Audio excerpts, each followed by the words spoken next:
Assalamualaikum warahmatullahi wabarakatuh. Perkenalkan, nama saya Wulandari, mahasiswi dari Fakultas Tarbiyah dan Keguruan, Program Studi Pendidikan Guru Madrasah Ibtidaiyah.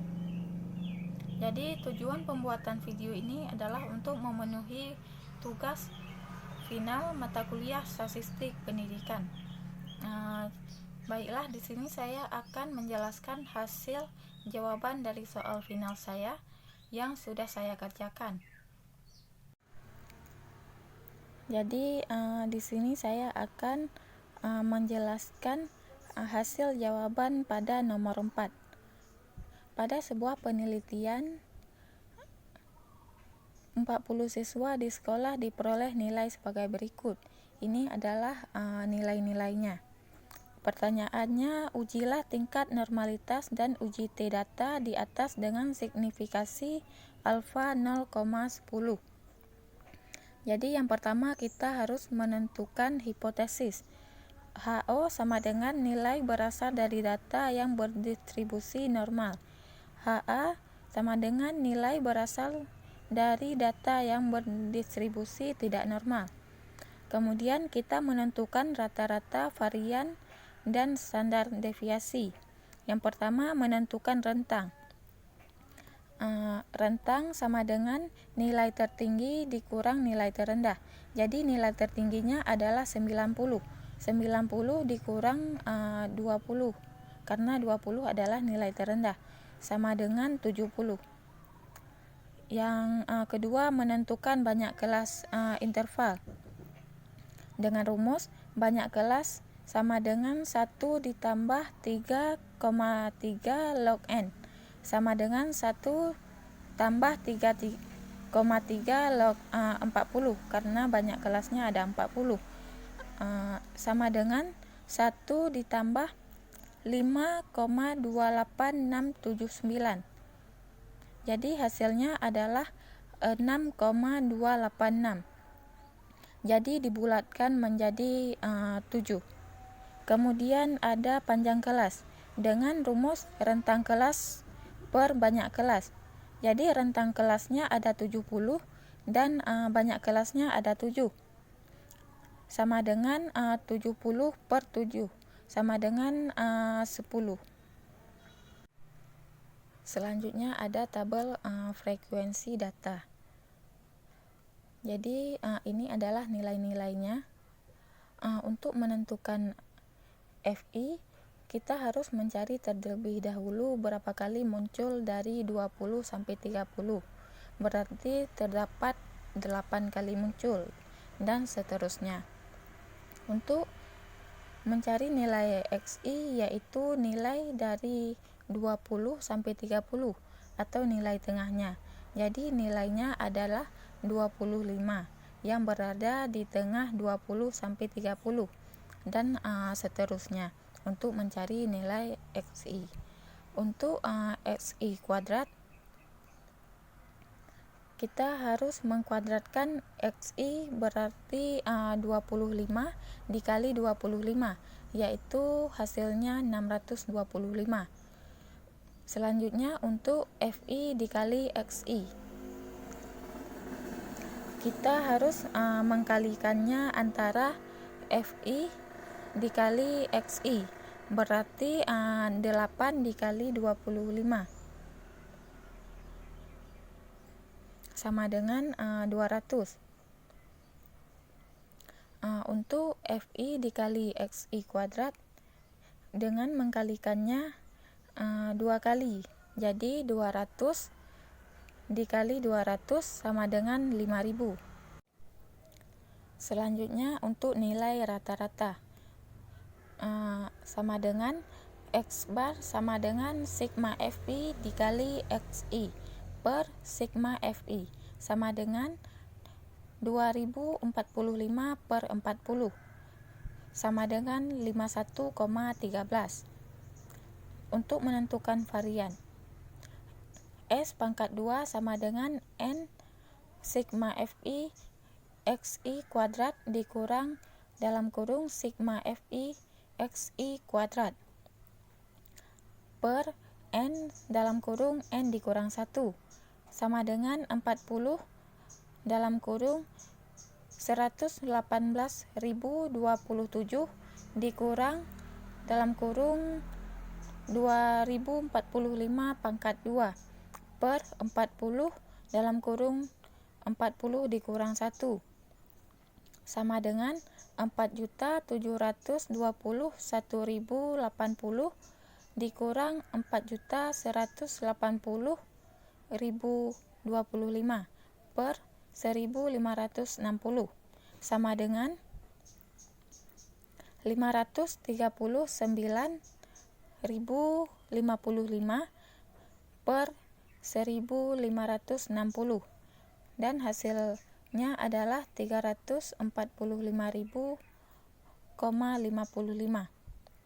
Untuk simpangan baku sama dengan S akar S pangkat 2 sama dengan akar 345,55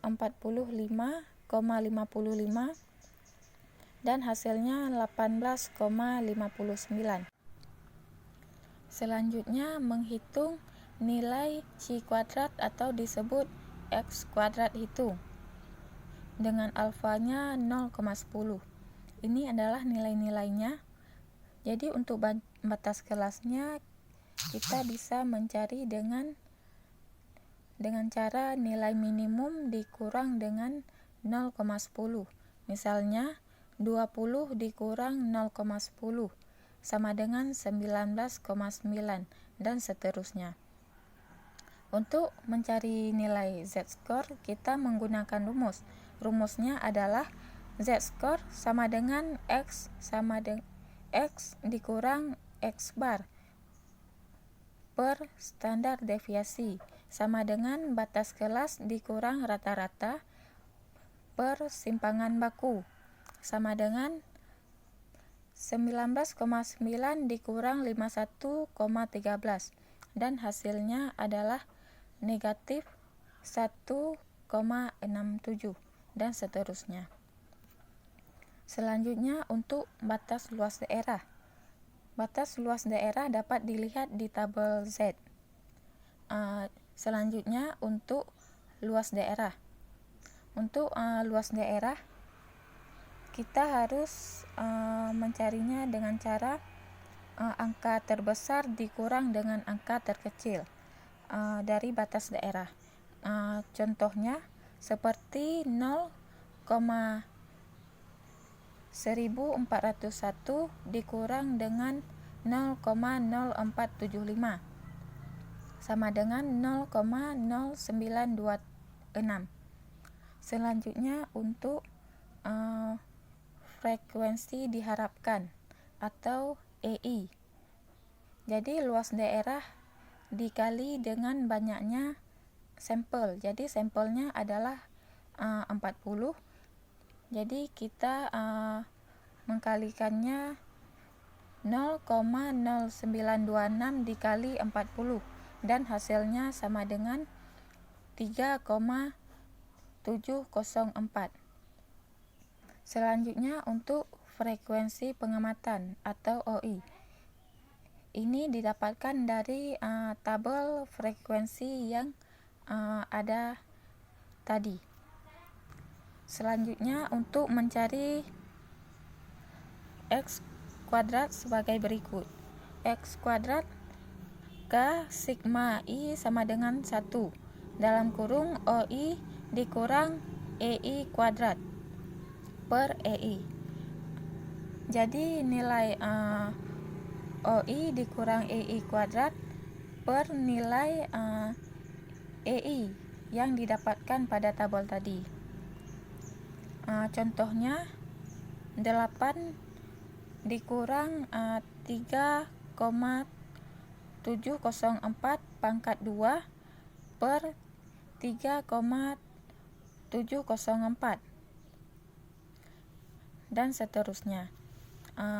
Hasilnya 4,9826 ditambah 0,1125 ditambah 0,2739 ditambah 8608 ditambah 0,3742 ditambah 0,7680 ditambah 0,8995 sama dengan 16,0187 atau dibulatkan menjadi 16,02. Selanjutnya, menentukan nilai si kuadrat tabel atau disebut X kuadrat tabel. Jadi diketahui sama dengan 40 dikurang 1 sama dengan 39. Taraf signifikasi alfa adalah 0,10. Maka dilihat pada kolom 0,10 dan baris 39. Jadi berdasarkan tabel si kuadrat, 0,10 di baris 39 diperoleh 50.65977. Kemudian mengambil kesimpulan berdasarkan nilai X kuadrat hitung dan X kuadrat tabel. Berdasarkan nilai hitung dan nilai tabel, nilai X kuadrat hitung sama dengan 16,02. Untuk nilai X2 tabel sama dengan 50.65977.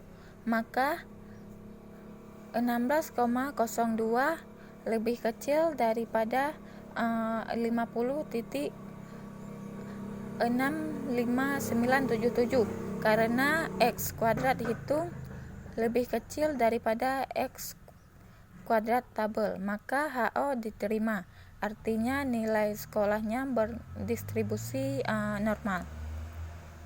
Untuk nomor 5-nya, langkah pertamanya yaitu menentukan nilai variabel bebas atau X dan terikat dilambangkan dengan Y. Langkah kedua, ada variabel faktor penyebab dan variabel akibat. Jadi suhu ruangan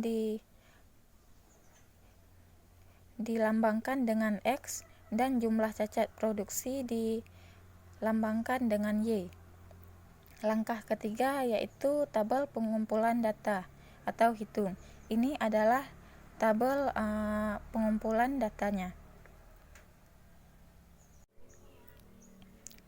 Selanjutnya langkah keempat, hitung X kuadrat, Y kuadrat, dan XY dan total dari masing-masing. Jadi untuk mendapatkan nilai X kuadrat, kita bisa mengambilnya dari rata-rata suhu ruangan, yaitu 24 dikali 24 sama dengan 576. Kemudian Y kuadrat. Untuk menentukan Y kuadrat yaitu dengan cara mengambil nilai pada jumlah cacat, yaitu 10 dikali 10 sama dengan 100. Kemudian untuk mencari XY yaitu nilai X dan Y dikalikan, yaitu 24 dikali 10 sama dengan 240. Kemudian setelah kita mencari semuanya, kita bisa menyumlahkan masing-masingnya. Seperti pada X kuadrat mendapatkan nilai 15.835. Untuk Y kuadrat 3.996. Untuk X Y mendapatkan 7.841.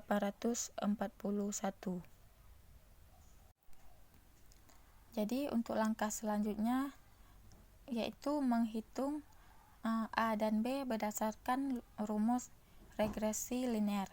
Yang pertama mencari nilai B.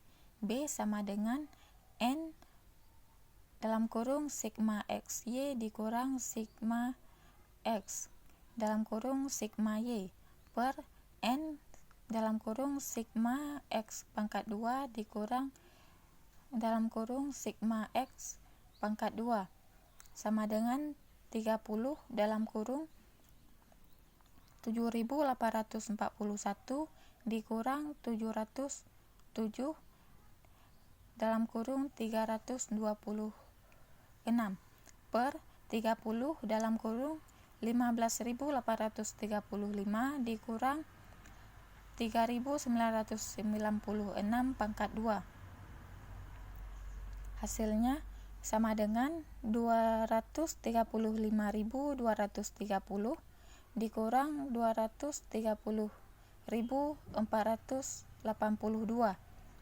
per 475.050 dikurang 15.968.16 sama dengan 234.518 per negatif 15.492.966 sama dengan negatif 0,0153. Kemudian mencari nilai A. A sama dengan sigma Y dikurang B dalam kurung sigma X per N sama dengan 326 dikurang negatif 15492.966 dalam kurung 707 per 30 sama dengan 326 dikurang 10.953.526.962 per 30 sama dengan negatif 365.117.554,5. Selanjutnya menentukan persamaan regresi, yaitu Y sama dengan A ditambah BX. Y sama dengan negatif 365.117.554,5 ditambah negatif 15492.966. Hasilnya yaitu negatif 380.610.520,5. Demikianlah penjelasan dari hasil jawaban saya. Apabila ada kesalahan dan kekurangan, saya mohon maaf. Wabillahi taufiq wa hidayah. Wassalamualaikum warahmatullahi wabarakatuh.